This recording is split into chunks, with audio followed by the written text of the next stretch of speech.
Hey everybody, Dr. Mike here. We're back with the ASM Hydrasynth. Last time we talked about envelopes and LFOs, and this time we're going to get into the modulation matrix. We're going to follow that up with a discussion of macros, which are sort of ways to group modulations into bigger modulations, and then we're going to wrap up by looking at the ribbon controller. We're going to be using the same tutorial patch that we used last time, so you can refer to our last episode if you have any basic questions. The envelopes and LFOs, of course, are among many modulation sources, and they're all controlled, with a few exceptions that we talked about in earlier parts, from the mod matrix, which we select here. Now, as you can see, each entry in the mod matrix has a source, a destination, and the depth of the modulation, which is pretty much what you'd expect. There are 3 sources per page, and the 4th display tells you where you are, which means that if you page through all of this, you end up with 32 different modulation routings, which is enough for most people to keep busy for a while. Now, on this particular patch, we've got LFO5 controlling filter cutoff at a very small amount.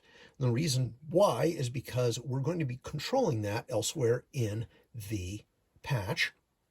Specifically over here, modulation 2 is using the pitch wheel to control the depth of mod matrix 1. And that's how we use the pitch wheel to control the sawtooth LFO effect on the filter cutoff. So if we push the pitch wheel up,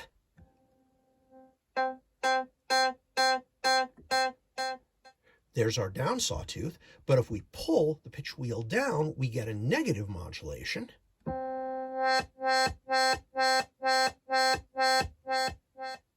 Modulation routing 4 is similar. We're controlling the LFO1 amount on filter 1 directly with the mod wheel. Now, if you recall, LFO1 and envelope 1 are roughly dedicated to the filter. So if we look here, we'll notice that the various filter parameters that it allows us to control include not only key tracking and drive and resonance and so forth, depending on what you're doing, but envelope 1 amount and LFO1 amount. So right now we have LFO1 set to be a very slow square wave, and we use the mod wheel to bring it in.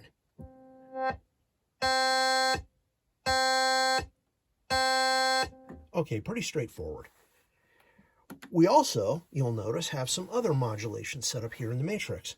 We have ribbon relative, ribbon absolute plus, and ribbon absolute. We'll be talking about what those are in a little bit when we pull the camera back so you can actually see how the ribbon works. Here, these are some other examples of things you can control. There is the pre-effects, which in this case is set to be a phaser, and that's the dry-wet mix. Mutant 1 depth is being controlled here. That is the amount of wave stacking that we're using. And here, mod matrix 1, this controls the depth of the LFO cutoff, so we can change that 0 amount to whatever amount we want using the ribbon. We'll get back to that in a little bit. There's a second ribbon relative control of the mix of oscillator 2. Right now, oscillator 2 is set to a different waveform that's being wave stacked. It's much more dramatic than the wave stacked sawtooth we have, and the ribbon brings it in. And then we also have set a little LFO control of the drive amount on filter 1, which again, we'll be bringing in a little bit. Now, whenever you bring up a patch, the main screen shows macros. In this case, we have 4 macros out of the 8, which can be assigned, and we'll take a look at one of them by hitting macro assign and then choosing edit. Now here, what we have is the depth of one of our modulations in the mod matrix, which is being brought in with a 128 value as a maximum when we turn the appropriate knob. And there's something called button value. These buttons become switches. They can be momentary or toggle, and there are some other functions as well. What that allows you to do is to set a default amount for where the knob is set that is turned on when the button lights up and turned off to hand control back to the dial. So in this case, we have a maximum depth of 128 and the button value turns it to 0. That's a fairly common thing, is to have a button shut off an effect rather than turn it on, simply because it's easier to do the routings that way. And we have ribbon phase, ribbon wave stack, ribbon VCF plus or minus, and ribbon oscillator 2. And we're going to pull the camera back, have a look at the whole machine as we play, and I'm going to show what these 4 macros do and how they affect the sound. Okay, here we are seeing the full Hydrasynth for the first time since part 1 of this series. Yay, the view has changed. And what I'm going to do is go through these macros and show how they work in being able to stack multiple modulations to create single gestures that control a whole bunch of stuff at once. And in the meantime, I'm going to also show how the ribbon controller works when you're using it as a modulation source. So, our basic patch, right now the ribbon controller doesn't do anything. And you remember, we have the mod wheel set to control LFO1, which is a slow square wave. And the pitch wheel controls positive or negative LFO5, which is a sawtooth wave up or down.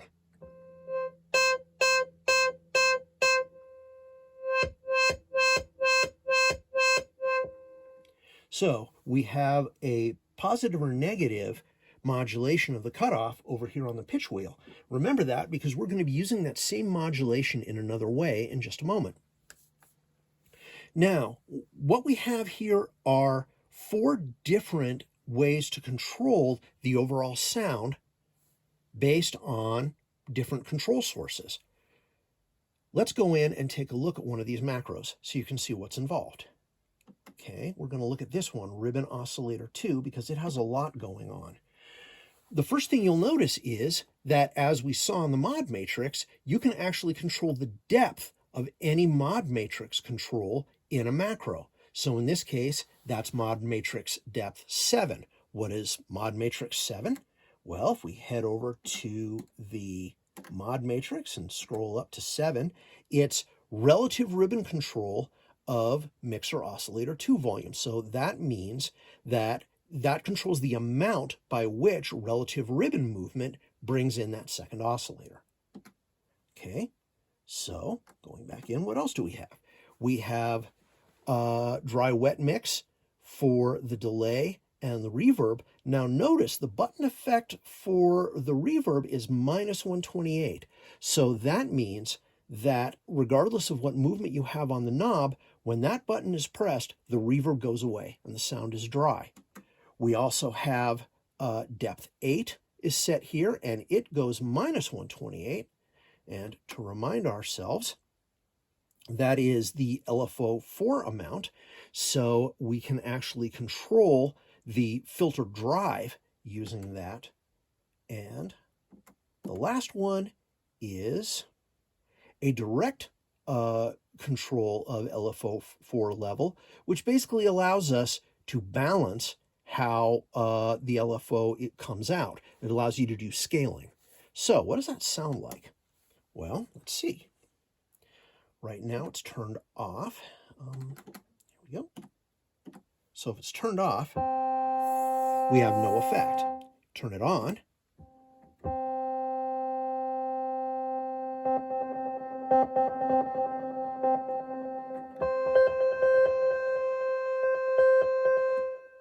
You can hear that down here we have a lot of reverb and no drive control. And up here,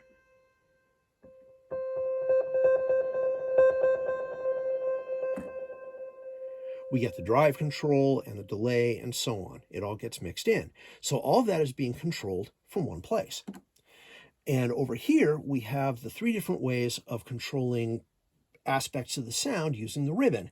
And I've set these up in such a way so that you can hear very easily what's going on with the 3 different types of ribbon use.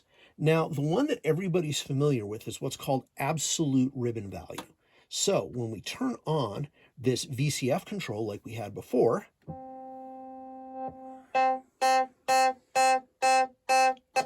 positive, and then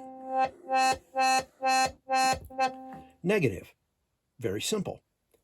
Turn that off and turn this one on. Now this is the amount of wave stacking, and this is set to ribbon absolute plus, which means it's like a mod strip.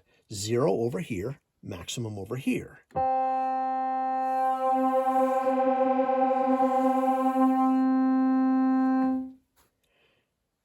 And in the middle, well, actually over here, what we have is the phaser control. We're actually bringing in the phaser. Now, what's interesting about this is it's relative ribbon control, which means wherever you touch is 0. And the thing you need to remember is whether or not you actually get a 0 or whether it comes in at some other value depends on this button over here, the ribbon button. This controls whether you're using the ribbon as a pitch bender, as a theremin, which we'll get to in a little bit, or just as a modulation source. And hold allows you to have the ribbon value stay until you touch it again, whereas it goes back to 0, whatever 0 is, if hold is off. And being able to lock the behavior globally as you change programs is an option as well. Okay, so in this case, we turn on ribbon phase.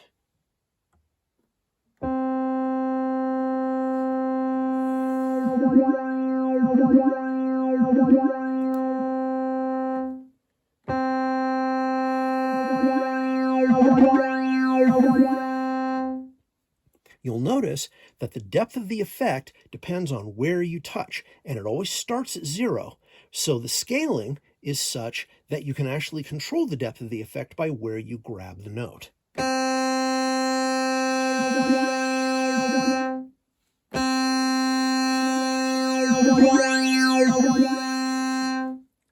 Pretty cool stuff. Now, the ribbon itself is a really useful performance tool. In addition to doing the standard modulations, you can also set it as a pitch bender.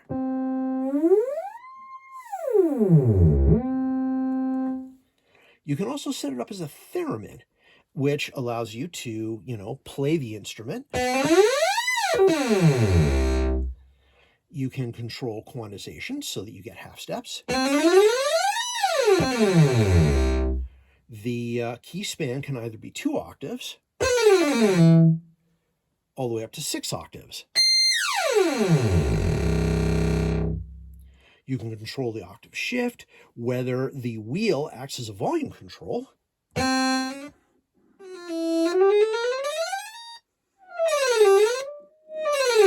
So if you really want to do the whole two-handed theremin thing, you can have hold once again and global lock. You can lock to a particular key, and then you can select various scales, including ones you make yourself. I discussed this in an earlier part of our series. We're just coming back to remember it now as we look at this as a modulation source. Okay, so when we turn these various macros on and off, this allows us to do all kinds of different ribbon control. And of course, these can be set to the mod wheel, to the pitch wheel. You can create things which fade in as other things fade out. It can control any part of the architecture. And as you go through the presets on the Hydrasynth, what you'll discover is macros are used all over the place. And they provide some really, really cool ways to mess with your sound.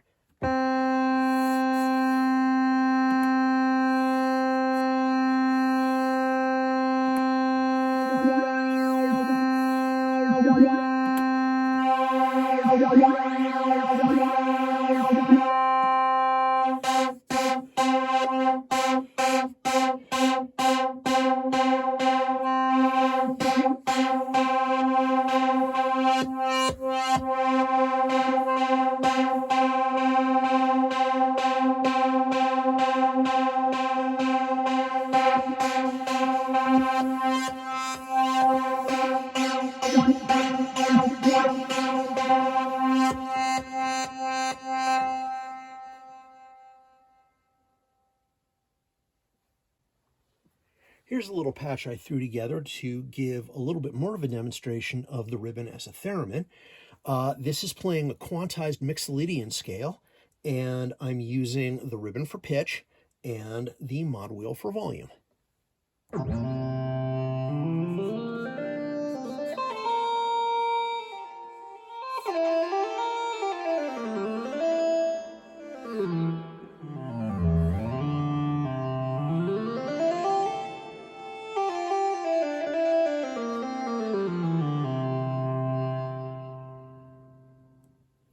Naturally, you can use other controls like the pitch wheel to add in effects like vibrato or bring your delay and reverb in and out, and so on.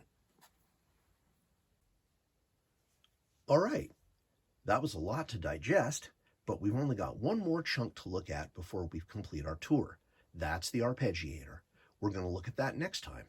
In the meantime, please remember to like and subscribe, and head over to musicplayernetwork.com for more information about this series of videos and a whole bunch of other stuff about keyboards, electronic music production, music recording, working with other instruments, and a really healthy and growing community of musicians who'd love to have you along.